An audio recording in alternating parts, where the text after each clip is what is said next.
General Hospital teaser. The moment the cold steel of the handcuffs clicked shut around her wrists beneath the glaring lights of the nurse's ball red carpet, Tracy realized that what was happening to her was not some random twist of fate or a tragic misunderstanding. It was a calculated ambush, designed with meticulous cruelty.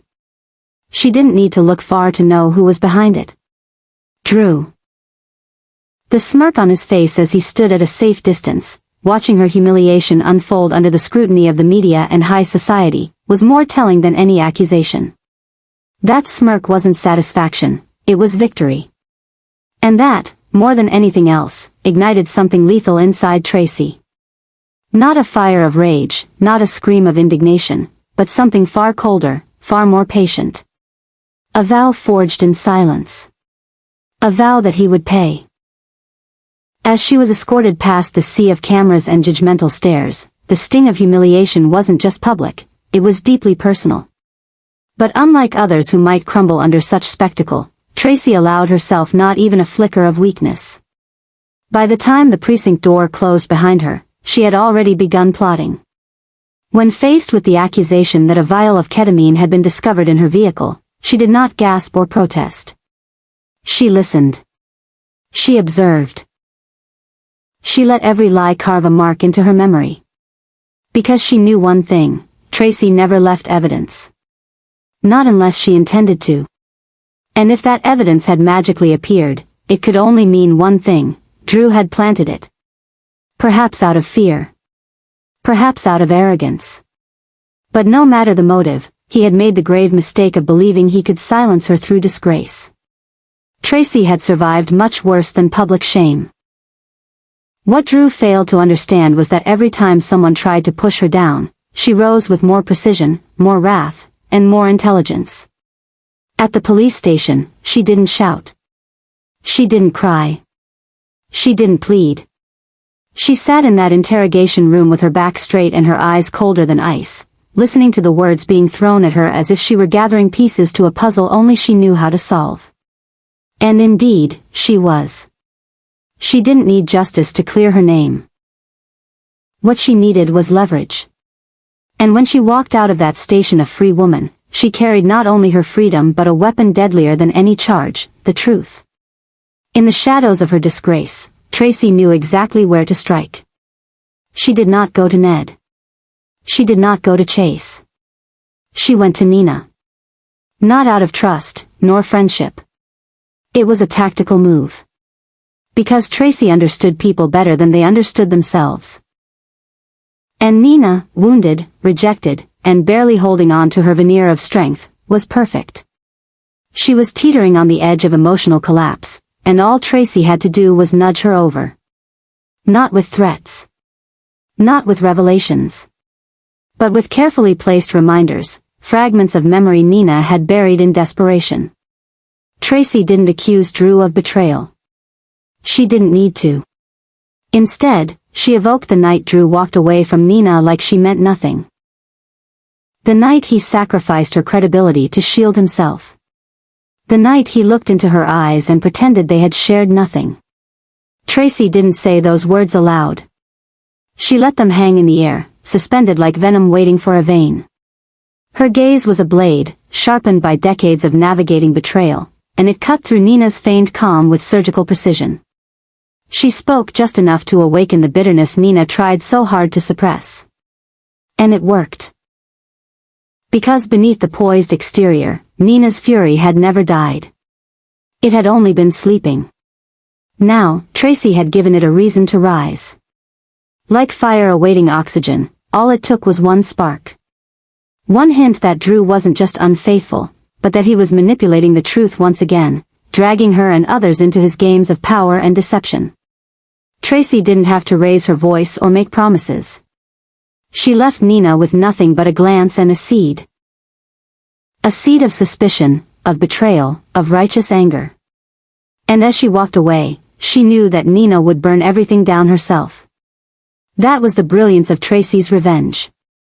It wasn't loud or explosive. It was quiet. It was precise. And it used other people's wounds as the very instruments of their undoing. Drew had thought he'd won by framing her. But he'd only opened a door he couldn't close. Because now, Nina was going to be his downfall. And Tracy wouldn't have to lift a finger to make it happen. At the height of the nurses' ball, as cameras flashed like lightning across sequined gowns and tailored tuxedos, and the press clamored for shots of Port Charles's most elite, the atmosphere shimmered with an air of glamour, anticipation, and curated perfection. But just beneath that polished surface, a storm was brewing, one no one saw coming, except the woman who had orchestrated it all from the shadows.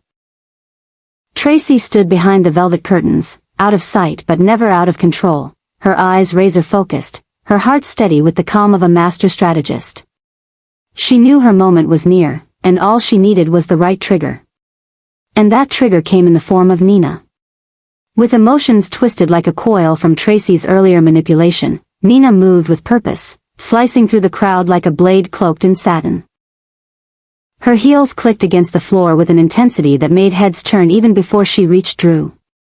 He had been casually chatting with donors and shaking hands, ever the public charmer, projecting the perfect image of a man at ease. But as Nina approached, fire in her eyes and betrayal written across her face, the air changed. The hum of the crowd dulled to a low murmur, as if every soul present sensed that something was about to explode. Nina stopped in front of Drew, and without warning, unleashed a barrage of words laced with bitterness, heartbreak, and rage. The once perfectly coordinated flow of the event shattered under the weight of her confrontation. It was raw, it was emotional, and it was public. Tracy's first move had landed. All eyes turned, and Drew, so often composed and unflappable, hesitated, the confident mask slipping ever so slightly. But Tracy knew this was only the beginning. The true devastation hadn't yet arrived.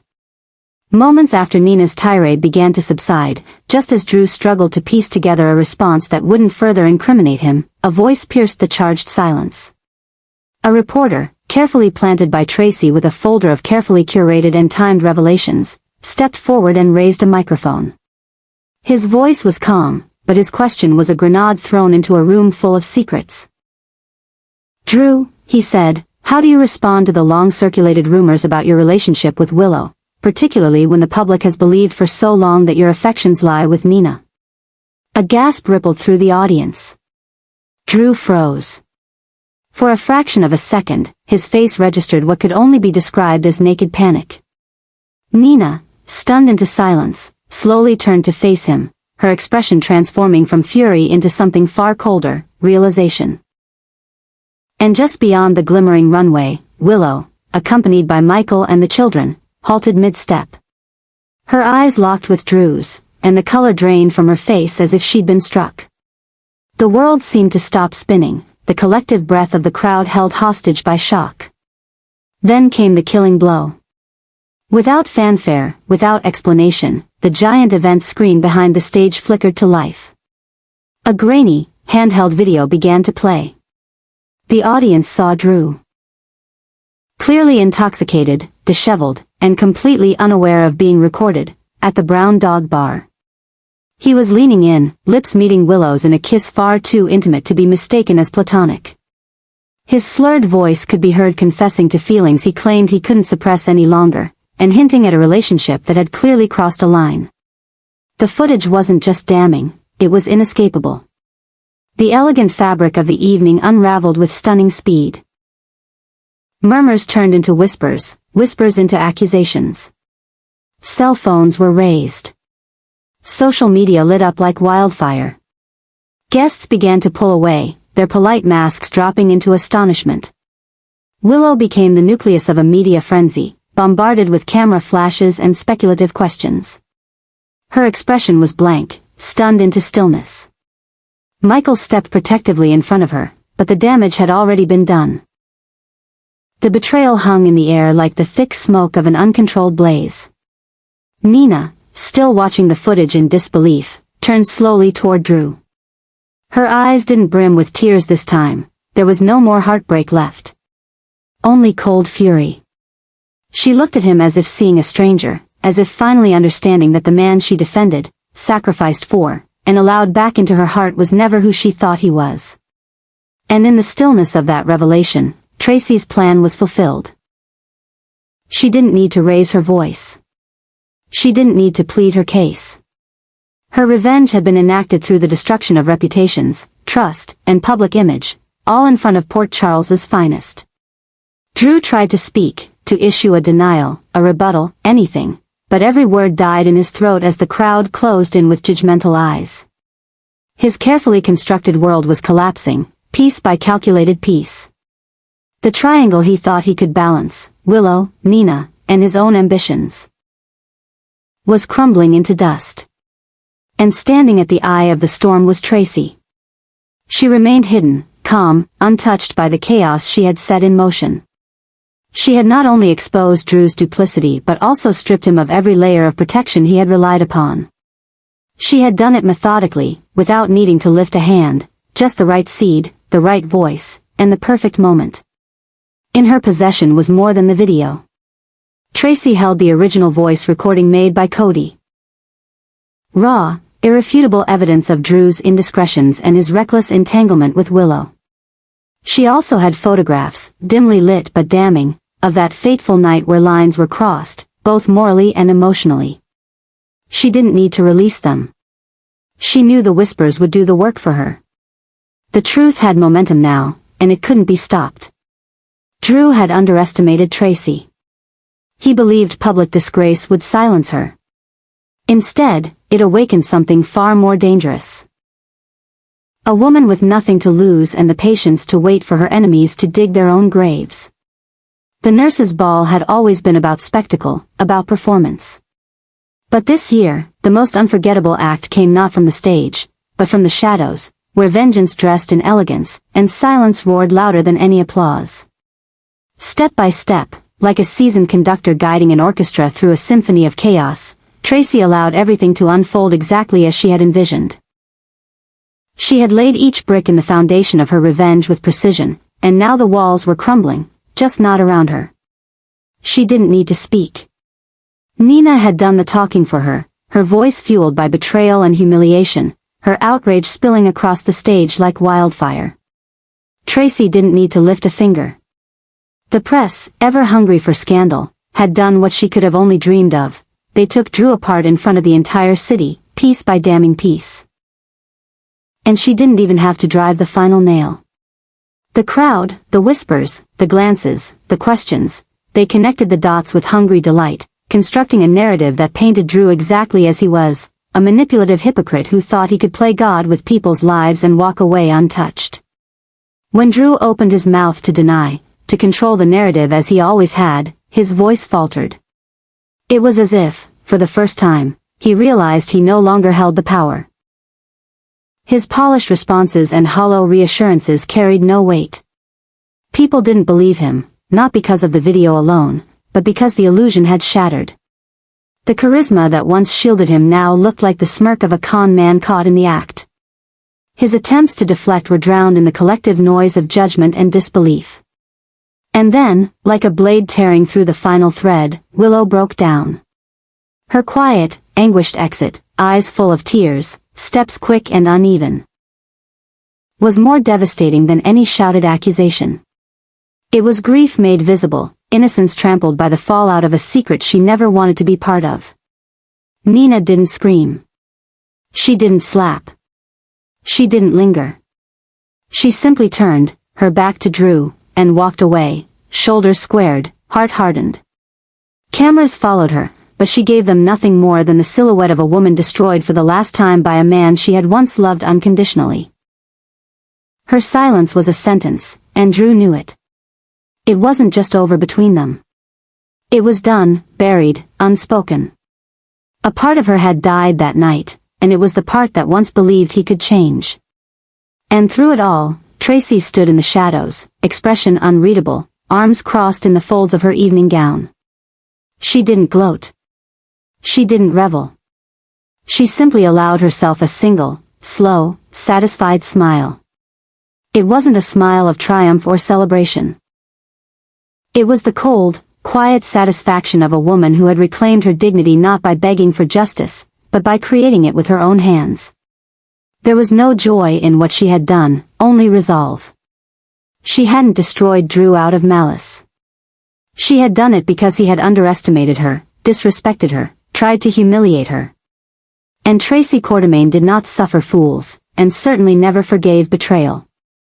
That night, the nurses' ball transcended its status as a glittering charity gala. It became a battleground, a theater of exposure and reckoning. Under the bright lights and orchestral fanfare, reputations were dismantled, secrets dragged screaming into the light, and alliances tested to their breaking point. It was no longer about fashion or philanthropy, it was about power, perception, and punishment. In a single evening, Drew went from polished mogul to pariah, his carefully sculpted persona torn to shreds before an audience of socialites, journalists, and former allies. His downfall was swift, surgical, and public.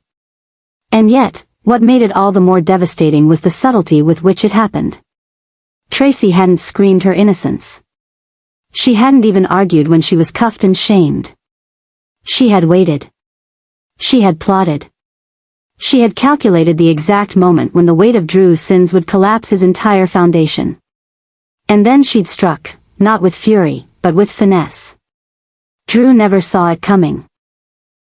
He believed framing Tracy would protect him, distract the public, keep his secrets buried. He never anticipated that she would use his own weapons against him. He thought he was silencing her, when in reality, he had triggered a masterclass in vengeance. And Nina, oh, Nina, she had been the perfect instrument. Not because she was weak, but because she was human. Because Tracy knew that even the strongest hearts have limits, and betrayal, real, raw betrayal, can turn love into the sharpest blade.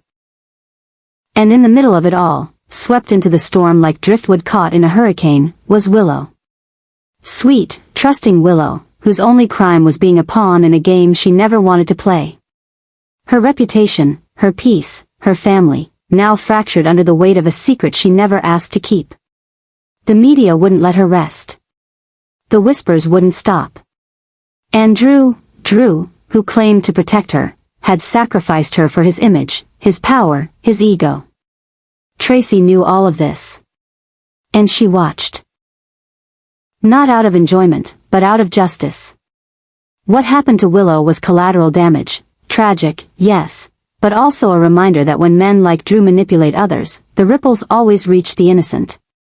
And maybe, just maybe, seeing that ripple hit home would be what finally forced the rest of Port Charles to stop idolizing a man who never deserved it. In the end, Drew was left standing alone on that stage, spotlight burning, applause replaced by murmurs. No allies. No lovers. No one to shield him from the consequences. Just the shattered remains of his image, and the haunting awareness that he'd been outplayed by a woman he once deemed disposable. And somewhere in the crowd, Tracy turned, her heels clicking against marble, and disappeared into the night. Not defeated. Not celebrated. But avenged. In the days that followed, Tracy quietly withdrew from the spotlight, vanishing from the public eye with the same elegance and restraint with which she had orchestrated Drew's downfall. While she attended no press conferences and gave no interviews, the shockwaves of her calculated retribution continued to ripple across Port Charles. Tabloids exploded with headlines screaming scandal, love triangle exposed, Drew, Nina and Willow implode on nurse's ball stage. Paparazzi flooded the streets outside the Quartermaine estate, hunting for a glimpse of the woman who had turned a red carpet gala into a battleground of betrayal. Social media speculated endlessly about her motives and timing, but Tracy offered no commentary, no rebuttal. Her silence was not surrender, it was power. The mystery surrounding her only deepened the intrigue, ensuring that her name stayed etched into every conversation, every headline, every whispered remark at cocktail parties. Meanwhile, the once pristine reputation of the nurses' ball itself had become collateral damage. Sponsors who had proudly attached their names to the charitable event were now scrambling to distance themselves from the spectacle. What was once an annual celebration of hope, healing, and community had been overshadowed by an explosive revelation of deceit and moral decay. Statements of regret were issued. PR teams were deployed.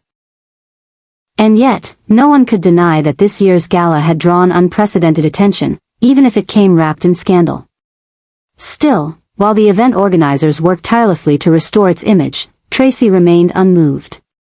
To her, the shattered illusion of Drew's righteousness was worth far more than the temporary disarray left in its wake.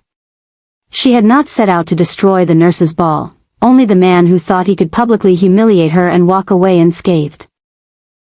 For Tracy, the entire affair had been a masterclass in restraint and timing.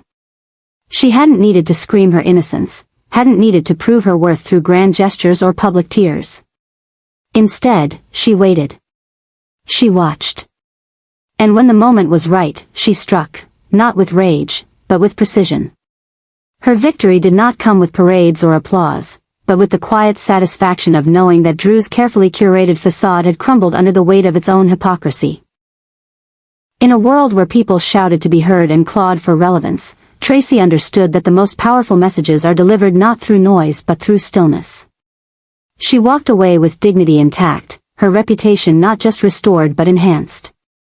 And in the end, the final smile belonged to her, the smile of a woman who knew the value of patience, the art of silence, and the sweet, sharp thrill of well-earned revenge.